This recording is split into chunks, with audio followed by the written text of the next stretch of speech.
कथा सिद्धार्थ के जीवन के उस दौर की है जब वे बुद्धित्व को प्राप्त नहीं हुए थे और निरंजना नदी के तटीय वनों में वृक्ष के नीचे ध्यान करते थे। सिद्धार्थ प्रतिदिन ध्यान करने के बाद पास के किसी गांव में चले जाते और भिक्षा मांगकर लौट आते। कुछ दिनों बाद उन्होंने भिक्षाटन पर जाना बंद कर दिया क्योंकि एक गांव के प्रधान की छोटी बेटी सुजाता उनके लिए नित्य भोजन बनाने लगी। सिद्धार्थ को वह बड़े स्नेह से भोजन कराती थी।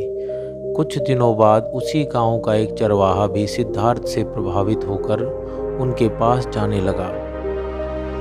उसका नाम सौसित था। एक दिन सौसित से सिद्धार्थ बात कर रहे थे कि सुजाता भोजन लेकर आई। जैसे ही सिद्धार्थ ने भोजन करना शुरू किया, उन्होंने बातचीत बंद कर दी। जितनी देर तक वे भोजन करते रहे, बिल्कुल चुपचाप रहे और वहाँ सन्नाटा छाया रहा। सौसित को हैरानी हुई।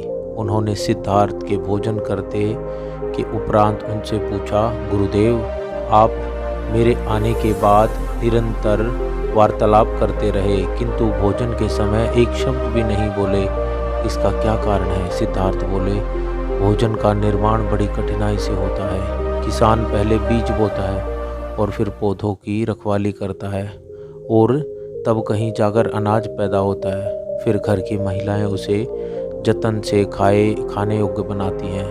इतनी कठिनाई से तैयार भोजन का पूरा आनंद तभी संभव है जब वह पूर्णतः मौन हो।